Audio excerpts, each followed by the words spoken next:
My name is Emily, and this is the story of how betrayal nearly broke me, and how justice, in the strangest twist of fate, brought me back stronger than ever. I thought my life was perfect. I had a loving husband, Mark, a beautiful 5-year-old daughter named Lily, and in-laws who, for years, treated me like their own. Richard and Susan, Mark's parents, were wealthy, generous on the surface, and always proud of the family image they displayed to the world. Mark's younger sister, Sarah, was the golden child, adored by her parents. But even then, I thought it was just normal favoritism. We lived a modest but happy life. Mark worked as a high school teacher, while I ran a small marketing consultancy from home. Our days revolved around Lily, her endless curiosity, her laughter, her little drawings that decorated our fridge. I was convinced we had it all. Then came the call that shattered everything. It was a sunny afternoon when Lily complained she was tired. At first, we thought it was a minor bug. But soon, bruises appeared on her arms and legs, fever spiked, and her energy disappeared. We rushed her to the doctor. Hours of tests later, the doctor finally sat us down. His voice was gentle but heavy with sorrow. "Your daughter has acute lymphoblastic leukemia." Leukemia? Cancer? The word froze time. My heart clenched, my ears rang, and I stared at the floor because I couldn't bear to look at Mark's tear-filled eyes. Lily, our sunshine, was gravely ill. The doctor explained that treatment was possible: chemotherapy, hospital stays, maybe a bone marrow transplant. There was hope, but the cost? Astronomical.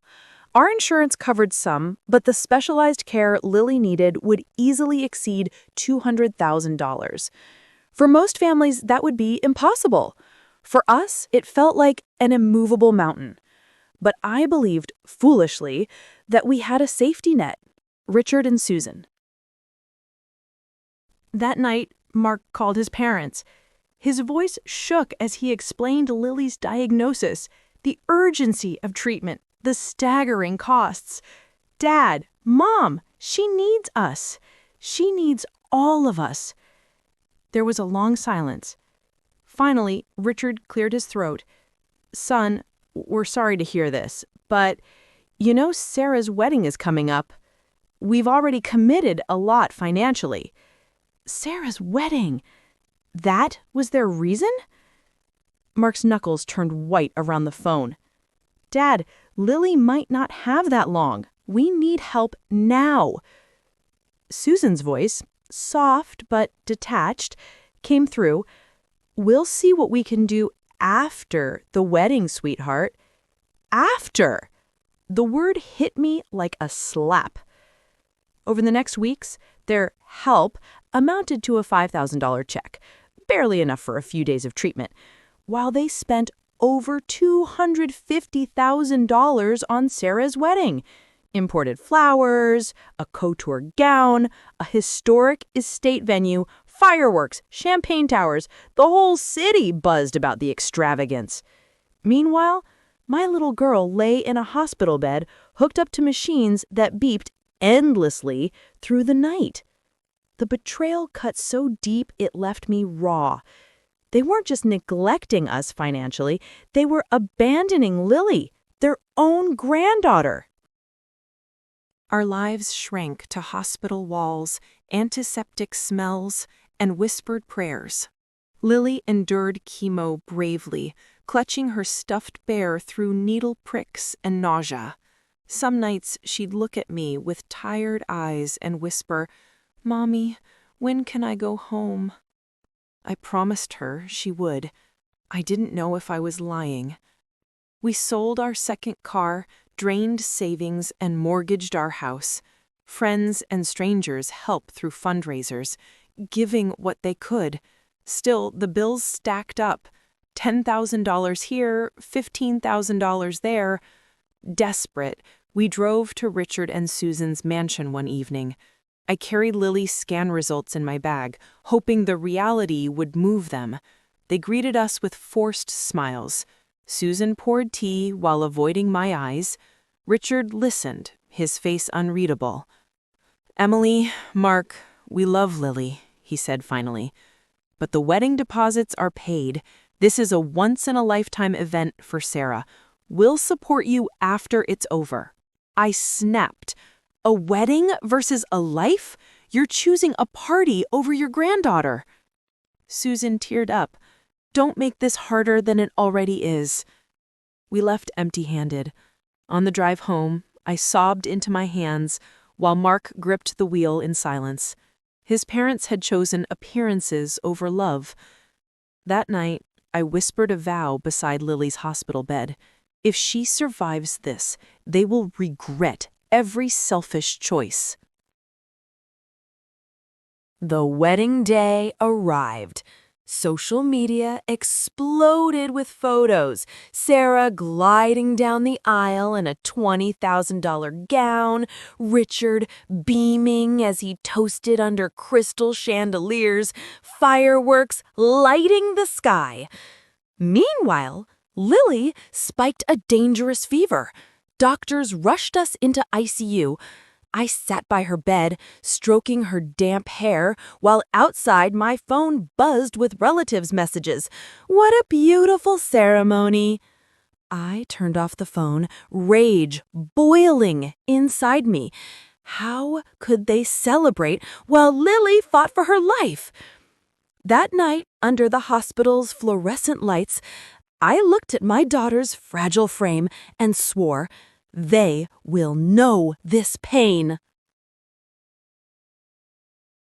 The wedding came and went. Honeymoon pictures filled Sarah's Instagram. Luxury resorts, infinity pools, champagne breakfasts. But then whispers began. Richard's real estate empire wasn't as strong as it looked. Risky investments had collapsed. Unpaid contractors filed lawsuits. Sarah's new husband, Tom, was under investigation at his law firm. For the first time, the untouchable family image began to crack. At the same time, my neglected consulting business took off. A tech startup hired me for crisis management, then another client. Contracts poured in. Suddenly, I was pulling six-figure deals. For once, I didn't need Richard and Susan's help. We could cover Lily's treatments ourselves. And as she slowly regained strength, color returning to her cheeks, I began to see a new path forward, one where I held the power. Late nights in our living room, Mark and I whispered plans over stacks of hospital bills. They let her suffer, I told him. They need to feel that same desperation. Mark, once their loyal son, now nodded grimly. They chose Sarah's wedding over Lily. Whatever happens now, they brought it on themselves. I began digging into Richard's failing empire. A private investigator uncovered records of inflated expenses, shady write-offs, including part of Sarah's wedding, disguised as business entertainment. I connected with one of Richard's rivals, Alex, a sharp businessman eager to swoop in. Over coffee, I dropped hints about Richard's vulnerability. He's not as stable as he looks. Alex smiled.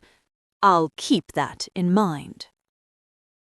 Meanwhile, I set up a shell company, posing as an investor. When Richard finally called Mark, desperate for financial lifelines, I let Mark suggest I might know someone. Soon, Richard was practically begging me for help. Emily, you're doing well. Could you introduce us to investors? I smiled to myself, Lily's laughter echoing in the background. I'll see what I can do. The trap was set. The meeting took place in a sleek conference room. Richard and Susan sat across from me, Sarah and Tom beside them. their faces lined with stress. Their empire was collapsing, and they believed I was their savior. "This deal will save us," Richard said, relief flickering in his eyes. I slid a folder across the table. "Before we finalize anything, let's talk about priorities." Inside were photos of Lily in her hospital bed, beside images of Sarah's extravagant wedding. Alongside them, medical bills, letters I had written, ignored pleas for help. Susan gasped, tears spilling down her cheeks. "Emily, we didn't realize." "You realized. You chose flowers and fireworks over your granddaughter's life." Richard's face reddened. "This is business, Emily."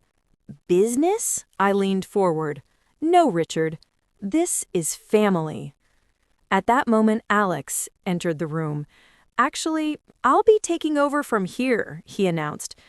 "I've agreed to acquire your shares at a fraction of their worth."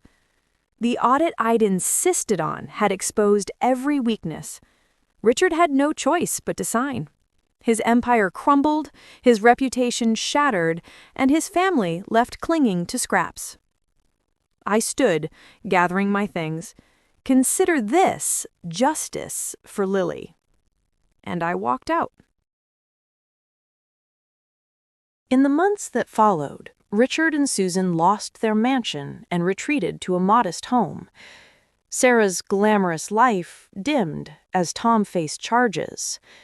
Eventually, Susan came to visit Lily. She brought a simple toy, tears streaming down her face. "We were wrong. We failed her. We failed you." Mark forgave cautiously, but I kept boundaries. They would never have the power to hurt us again. Meanwhile, Lily flourished. Her hair grew back. Her laughter filled our home again. She started school, eager and bright. My business thrived, and together, Mark and I launched a foundation to help other families facing medical crises. Looking back, betrayal cut me deeper than I ever thought possible. But revenge was never about destruction. It was about justice. Richard and Susan learned that family is not about appearances or luxury. It's about sacrifice, love, and loyalty. Their choice nearly cost Lily her life. My choice ensured she would thrive. So, if you ever wonder what truly matters, remember this. Weddings fade, riches vanish, but love, the kind that fights through sleepless nights and endless bills, endures forever. And that, in the end, is the only legacy worth leaving. Where are you watching this story from?